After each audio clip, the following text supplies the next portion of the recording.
നമസ്കാരം, ഞാൻ ജോബി ചോന്നമണ്ണ്. ഞാൻ ഇപ്പം നിൽക്കുന്നത് അട്ടപ്പാടിയിലാണ് കേട്ടോ. അപ്പം ചരിത്രം മുറുകിക്കിടക്കുന്ന ഒരുപാട് സംഭവങ്ങളുള്ള ഒരു സ്ഥലമാണ് ഈ അട്ടപ്പാടി എന്ന് പറയുന്നത്. അപ്പോൾ കഴിഞ്ഞ ദിവസം ഞാനൊരു വീഡിയോ ചെയ്തിരുന്നു നെല്ലിപ്പതിയിൽ വീരക്കല്ലുകളുടെ. അപ്പോൾ എനിക്ക് തോന്നുന്നു അതുമായി ബന്ധപ്പെട്ട് എനിക്ക് തോന്നുന്നു ഒരുപാട് കാര്യങ്ങൾ പറഞ്ഞു തരാനായിട്ട് നമ്മുടെ കുറുപ്പ് മാഷ് ഇവിടെ ഉണ്ട്. മാഷ് എന്തൊക്കെയുണ്ട് വിശേഷം? സുഖം സുഖം. അതായത് എന്തുട്ട് മാഷ് ഈ വീരക്കല്ല് എന്ന് പറഞ്ഞാൽ?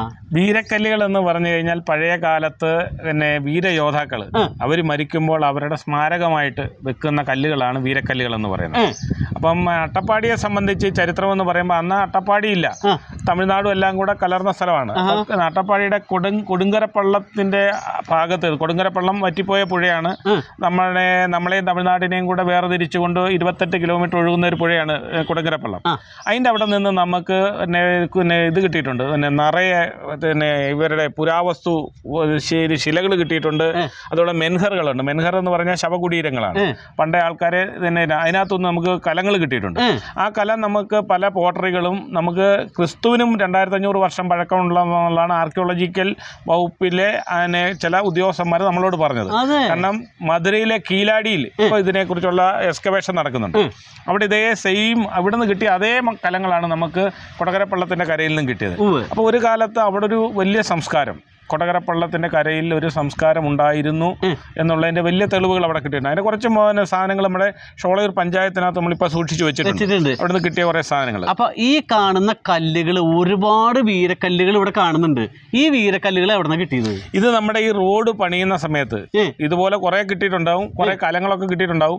അതൊക്കെ അന്ന് പൊട്ടിച്ച് കളഞ്ഞിട്ടുണ്ടാവും, അതൊന്നും നമുക്ക് അറിയില്ല. പക്ഷേ ഇത് അന്ന് ഇവിടെ കൊണ്ടുവന്ന് കൂട്ടിയിട്ടാണ് ഇതിനകത്തൊക്കെ ടാർ വീണ് കിടക്കുകയാണ്. ഇത് നമ്മൾ 90കളിലാണ് അത് എടുത്തുകൊണ്ട് വന്ന് കിട്ടിയത്. കുറേ കോട്ടത്തറ കൊണ്ടിട്ടിരുന്നു, അതൊക്കെ ആൾക്കാർ എടുത്തിട്ട് പോയി. അപ്പം എനിക്ക് തോന്നുന്നത് ഇത് ഇത്രയും വർഷങ്ങൾ പഴക്കമുള്ള നമ്മളൊക്കെ എന്താ പറയുക നിധി പോലെ സൂക്ഷിക്കേണ്ട സാധനങ്ങൾ ഈ റോഡ് കോരിയപ്പോൾ കിട്ടിയതാണ്. ഇതുപോലെ മാത്രമല്ല, പല സ്ഥലത്തും ഈ സാധനങ്ങളുണ്ട്. പല പല പല സ്ഥലങ്ങളിലും ഇതുപോലത്തെ വീരക്കല്ലുകൾ നമുക്ക് കിട്ടിയിട്ടുണ്ട്.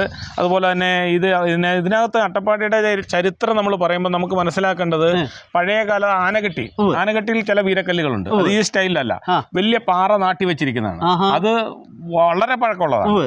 വളരെ പഴക്കമുള്ള വീരന്മാരെ ശവസംസ്കാരം ചെയ്ത കല്ലുകളാണ് വീരക്കല്ലുകൾ. പിന്നെ നമുക്ക് വീരക്കൽ മേടെന്ന് പറയുന്ന ഒരു സ്ഥലമുണ്ട്, നമുക്ക് ആനകളിനെ ഷോളൂർ പോകുന്ന വഴിക്ക്.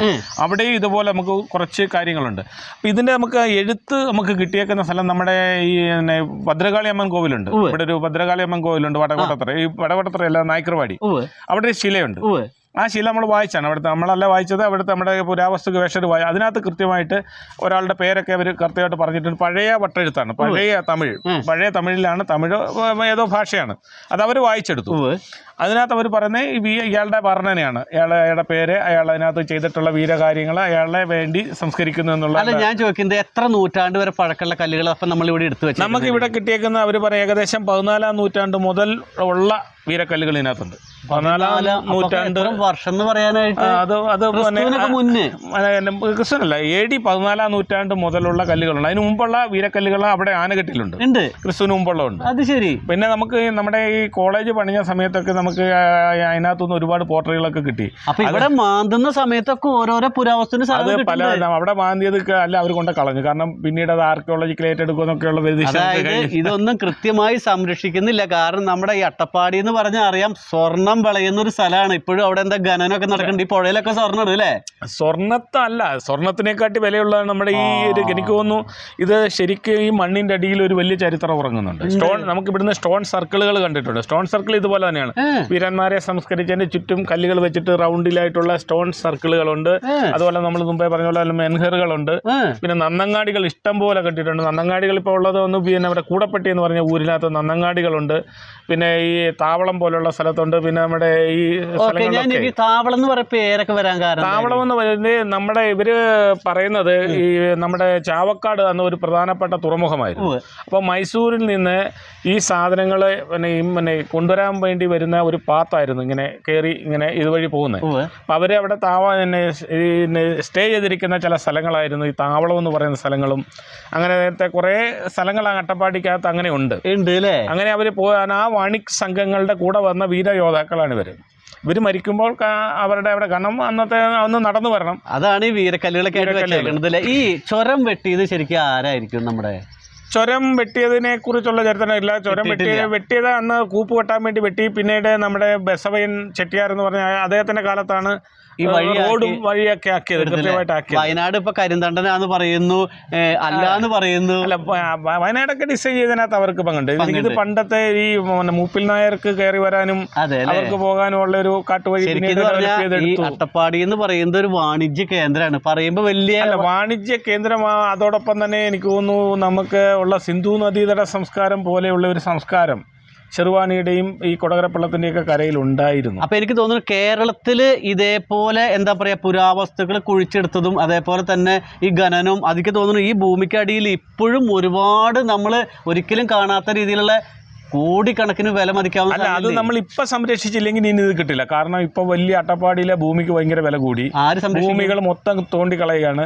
പിന്നെ അതോടൊപ്പം തന്നെ ഈ അന്ന് അട്ടപ്പാടിയും പിന്നെ ഇപ്പം ഗോപനാരി എന്ന് പറഞ്ഞാൽ കൊടകരപ്പള്ളത്തിന് നേരെ അക്കരെ കാണുന്ന സ്ഥലമാണ് ഗോപന. അവിടെയാണ് നമ്മൾ മെൻഹറുകൾ ഇഷ്ടം പോലെ ഉള്ളത്. ഓരോ കാട്ടിനകത്തും 10-12 ഈ ശവകുടീരങ്ങളുണ്ട്. അതെങ്ങനെ അങ്ങനെ വരാൻ കാരണം? അത് അവരുടെ സംസ്കരിക്കുന്ന അന്നത്തെ സംസ്കാര ചടങ്ങെന്ന് പറഞ്ഞാൽ ശവം കൊണ്ട് അടുക്കാലല്ല, എവിടെയെങ്കിലും ദഹിപ്പിച്ച് അല്ലെങ്കിൽ അവരെ കൊണ്ടുവന്നിട്ട് അവരെ ജീർണിച്ച് കഴിയുമ്പോൾ അവരുടെ അസ്ഥികൾ സാധനങ്ങളും പറക്കി കലത്തിനകത്താക്കി ഇതിനകത്ത് കൊണ്ടുവയ്ക്കും, ധാന്യങ്ങളൊക്കെ. ഇന്നത്തെക്കാളും കൂടുതൽ അന്ന് ഇവരൊക്കെ സംരക്ഷിച്ചിരുന്നു. അപ്പൊ അത്രേ ഉള്ളൂ. ഒരു മെൻഹർ എന്ന് പറഞ്ഞാൽ ഒരു ചെറിയ ഒരാൾക്കൊന്നും കിടക്കാൻ പറ്റില്ല, ചെറിയ സാധനമാണ്. അതിന്റെ മണ്ടയ്ക്ക് ഒരു 2 സൈഡിലും കല്ലുണ്ടാവും, മുകളിൽ ഒരു കല്ലുണ്ടാവും. ഈ കുടീരങ്ങൾ മാഷ കണക്കൂട്ടലിൽ ഈ അട്ടപ്പാടിയിൽ നന്നായി ഒന്ന് ശ്രദ്ധിച്ചു കഴിഞ്ഞ് അല്ലെങ്കിൽ ഖനനം ചെയ്ത് എടുക്കുകയാണെങ്കിൽ എന്തൊക്കെ കിട്ടും? അല്ലേ, ഇതിന്റെ അവശേഷിപ്പുകൾ, ഇവിടുത്തെ ഒരു സംസ്കാരത്തിന്റെ അവശേഷിപ്പുകൾ, ഒരു സംസ്കാരത്തിന്റെ അവശേഷിപ്പാണ് ഈ പറയുന്നത്. അതെ, അത് ഏത് തരത്തിലുള്ള സംസ്കാരമാണെന്നുള്ള പഠനം നടത്തേണ്ടത് ആർക്കിയോളജിക്കൽ വകുപ്പാണ്. പിന്നെ ഇപ്പം അവർ പറയുന്നത് മധുരയിലെ കീലാടിയിൽ നിന്ന് കിട്ടിയതിനെക്കാട്ടിൽ പഴക്കമുണ്ട് അട്ടപ്പാടിയിൽ നിന്ന് കിട്ടിയ മൺകലങ്ങൾക്കും അതിൻ്റെ സാധനങ്ങൾക്കും.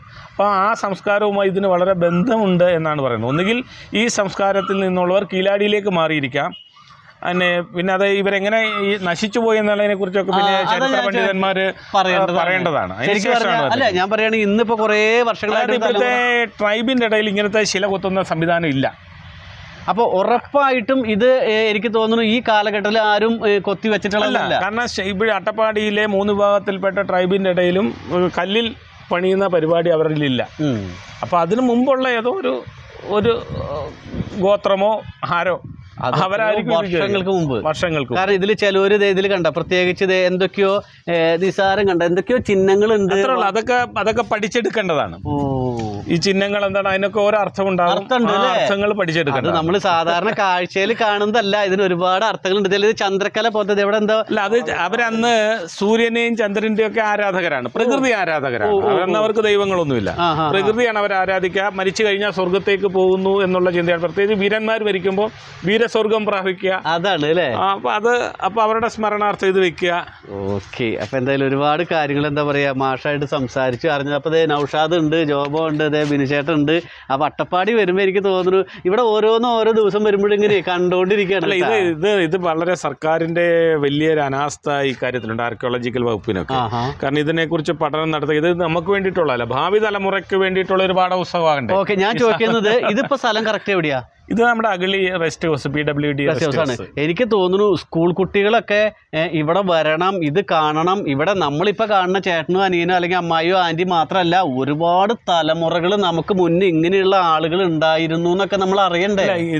ഇത് മാത്രമല്ല, ഇവിടുത്തെ ഒരു ചരിത്രത്തിൻ്റെ ഒരവസ്ഥ നമുക്ക് അട്ടപ്പാടി എന്ന് നെഗറ്റീവ് വാർത്തകൾ മാത്രമേ പുറത്തു വരുന്നു. ഒരു കാര്യം ഞാൻ പറയട്ടെ, പണ്ട് കാലത്ത് ഞാൻ നേരത്തെ ഒരു വീഡിയോയിൽ പറഞ്ഞിരുന്നു, അതായത് എന്തെങ്കിലും പ്രശ്നം ഉണ്ടായിരുന്നു ഞാൻ അട്ടപ്പാടിയിലേക്ക് നാട് കടന്നു പറഞ്ഞിരുന്നു. ഇന്നിപ്പോൾ എന്താണെന്നറിയോ, എന്തെങ്കിലും ഒരു വിഷയം ഉണ്ടായില്ലെങ്കിലും എന്നെ ഒന്ന് അട്ടപ്പാടിയിലേക്ക് എത്തിക്കുമെന്ന്. കാരണം വെച്ച് കഴിഞ്ഞാൽ ഇപ്പം നമ്മുടെ ഇതിന്റെ ഭാഗമായിട്ട് പിന്നെ കേരളത്തിലെ പഞ്ചായത്ത് പ്രസിഡന്റുമാർ ഇവിടെ ഒന്ന് പഠിച്ചു. അട്ടപ്പാടി എന്ന് പറഞ്ഞാൽ ശരിക്കും മാഷ ഇപ്പോഴത്തെ ഇതെന്താ, ഞാൻ പഞ്ചായത്തിന്റെ ജനപ്രതിനിധിയാണ്. അതെ, അത് തന്നെയല്ല, ഇവിടെ പലരുമായിട്ട് സംസാരിച്ചപ്പോൾ പറഞ്ഞു, ജോബി എനിക്ക് തോന്നുന്നു ഏറ്റവും കൂടുതൽ നമുക്ക് കുറുപ്പ് മാഷക്കാണ് ഇതിനെ പറ്റിയിട്ടൊക്കെ കൃത്യമായിട്ട് പറഞ്ഞുതരാൻ പറ്റുകയെന്ന് പറയുന്നത്. അപ്പോൾ എന്തായാലും വളരെ സന്തോഷമുണ്ട്. കാരണം എന്താ വെച്ച് കഴിഞ്ഞാൽ ഇവിടെ എന്ന് പറഞ്ഞു കഴിഞ്ഞാൽ മറ്റുള്ള സ്ഥലങ്ങളിലെ പോലെ വലിയ അടിയിടി ബഹളങ്ങളൊന്നും വളരെ എന്താ പറയുക നല്ല സ്നേഹിക്കാൻ അറിയാവുന്ന ആൾക്കാരാണ്. ശരിക്കും അട്ടപ്പാടി എന്ന് പറഞ്ഞു കഴിഞ്ഞാൽ ഒരു സ്വർഗം തന്നെയാണ്, കാലാവസ്ഥ കൊണ്ടും പ്രകൃതിയുടെ കാഴ്ച കൊണ്ടും. ആ ചുരം നമുക്ക് 90കളിലെ അട്ടപ്പാടി ഇപ്പോഴത്തെ അട്ടപ്പാടിയും വിലയിരുത്തണം. കാലാവസ്ഥയുടെ കാര്യം പറയുമ്പോൾ അന്നൊരു മരുഭൂമിയായി കിടന്നൊരു പ്രദേശമായിരുന്നു. മരുഭൂമി, അത് നമ്മുടെ താഴ്വാര സിനിമയൊക്കെ കണ്ടിട്ടില്ല, അതിന്റെ ഫ്രെയിം മുഴുവൻ ഇതൊരു ആ സിനിമ കണ്ടാൽ നമുക്കറിയാം.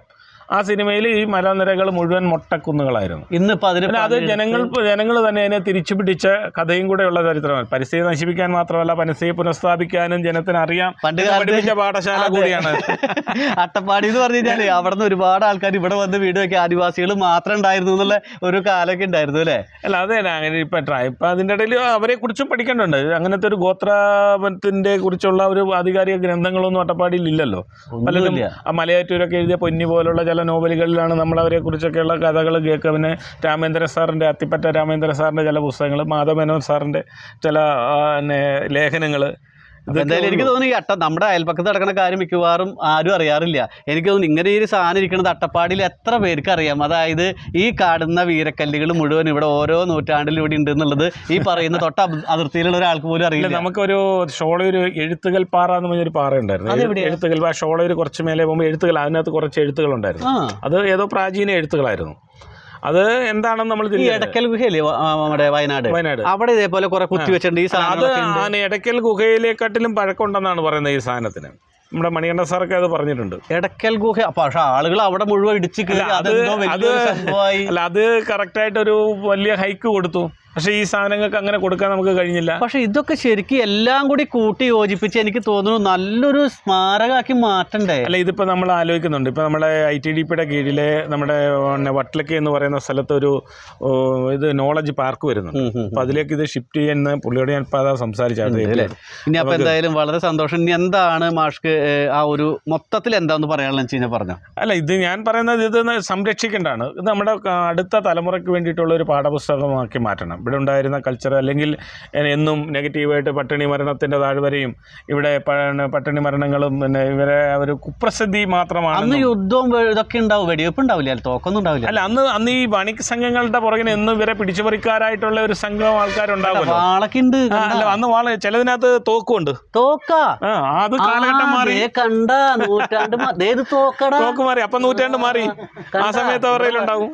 അല്ലെങ്കിൽ അവരുടെ കാലഘട്ടം മാറുന്നതിന് പിന്നെ അത് കുറച്ചുകൂടെ നല്ല ശിലയിലാണ് അടിച്ചിരിക്കുന്നത്. ഇതൊക്കെ എനിക്ക് ഒരുപാട് പഴക്കമുണ്ടാവും. അതാണ് ഇതിന്റെ റഫ് ശിലകളിൽ അടിച്ചേക്കുന്ന സാധനമുണ്ട്. അതിപ്പോ വളരെ പഴയതായിരിക്കും. സാധാരണ ശിലയിൽ അടിച്ചിരിക്കുന്നത് സംഭവം എന്തായാലും പലത് നമുക്ക് ഇവിടെയൊക്കെ കിടന്ന് കുറച്ചൊക്കെ എടുത്തോണ്ട് പോയത് തമിഴ്നാട്ടുകാരാ.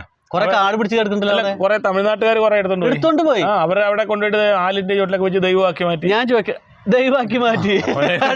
ഇതിങ്ങനെ പറഞ്ഞ എവിടെയെങ്കിലും കൊണ്ടുവച്ച് കാണുമ്പോൾ ആൾക്കാർക്ക് ഒരു ഇതല്ലേ?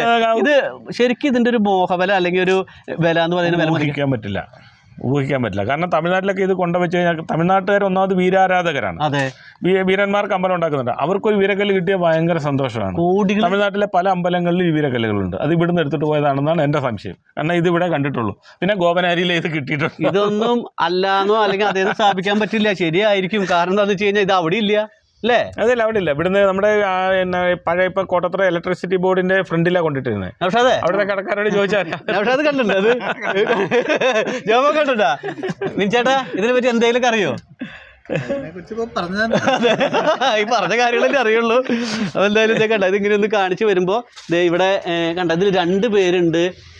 കണ്ട അതെ, അവരുടെ കയ്യിൽ വേറെ തരത്തിലുള്ള ആയുധങ്ങൾ, ആയുധങ്ങളുടെ പഴക്കം നോക്കി നമുക്ക് അറിയാൻ പറ്റും. അതെ അല്ലേ? ഓ കണ്ട അതെ, ഇവിടെ ഇതിനകത്തൊക്കെ തോക്കുണ്ട്. ഇതൊക്കെ ടാറ് വീണ് കിടക്കാണ്, മുഴുവൻ ടാറൊക്കെ വീണ് കിടന്നു. അന്നും ഈ സംഭവങ്ങളൊക്കെ ഉണ്ട് അല്ലേ? ഇതൊക്കെ പഴയതാ, വളരെ പഴയതാ ഈ സാധനം. ഇത് കാണുന്നതൊക്കെ ഇത് അന്നൊക്കെ അവരുടെ ഈ കമ്പുകളൊക്കെ ഉള്ളൂ. അതൊക്കെ വെച്ചിട്ടാണ് അല്ലേ? ഓക്കെ. അപ്പോൾ എന്തായാലും വളരെ സന്തോഷമുണ്ട്. അപ്പോൾ അട്ടപ്പാടിയിൽ വന്നു കഴിഞ്ഞപ്പോൾ ഇങ്ങനത്തെ ഒരു കാഴ്ച കണ്ടപ്പോൾ എനിക്ക് തോന്നി നമ്മൾ കാണുമ്പോൾ ചില കാഴ്ചകൾ എന്തായി നമുക്കതൊരു പുതുമയായിട്ട് തോന്നുമ്പോൾ നമ്മളത് എങ്ങനെയെങ്കിലും മറ്റുള്ളവരിലേക്ക് എത്തിക്കാൻ വേണ്ടിയിട്ടാണ്. കാരണം ഇതൊക്കെ ഇരുന്ന് കൊത്തുക എന്ന് പറഞ്ഞ ഒറ്റക്കല്ലിലാണ്. ഏതെങ്കിലും ഒരു ചെറിയ കൊത്ത് വിട്ടാൽ തന്നെ എത്ര നാളെടുത്തിട്ടുണ്ടാവും. ഇതിനകത്തുള്ള എല്ലാത്തിനകത്തും സൂര്യനും ചന്ദ്രനും കറക്റ്റായിട്ടുണ്ടാവും. അപ്പോൾ അവരന്ന് സൂര്യചന്ദ്രന്മാരുടെ ആരാധന നമുക്ക് അങ്ങനെ നമുക്ക് പറയാൻ പറ്റുള്ളൂ. അങ്ങനെ സൂര്യനും ചന്ദ്രനും കറക്റ്റായിട്ട് ഈ എല്ലാ വീരശിലയിലും കണ്ടിട്ടുണ്ട് നമ്മൾ. അപ്പൊ എന്തായാലും വളരെ സന്തോഷമുണ്ട്. അപ്പൊ മാഷെ കുറച്ചു നേരം എന്താ പറയാ ഇവിടെ വന്നപ്പോ കിട്ടി കുറച്ച് കാര്യങ്ങളൊക്കെ അറിഞ്ഞു. ഈ അറിഞ്ഞ കാര്യങ്ങളൊക്കെ ജനങ്ങളിലേക്ക് എത്തുക അത് മാത്രമാണ്. അപ്പൊ എന്തായാലും വേറെ ഒന്നുമില്ല. ഇല്ല, പഠനം നടക്കട്ടെ. ഇത്രേ ഉള്ളൂ. ഇനി വേറെ കേസുണ്ട്. അടുത്തൊരു വരവ് എന്ന് പറയുമ്പോൾ നമ്മൾ വേറെ എന്തെങ്കിലും വ്യത്യസ്തമായിട്ടുള്ള കാഴ്ചകൾ കാണുമ്പോൾ അതിനെ പറ്റിയായിട്ടായിരിക്കും. അട്ടപ്പാടി ഞാൻ ഇടയ്ക്ക് വരുന്നതായിരിക്കും. ഷോളയിലുള്ള ആ പോട്ടറികളെ നമുക്ക് അടുത്ത ദിവസം ചെയ്യാം. വളരെ സന്തോഷം. ഓക്കെ. അപ്പൊ എന്തായാലും ഇതേപോലെ നല്ല വീഡിയോ ആയിട്ട് വരുന്നതായിരിക്കും. Thank you.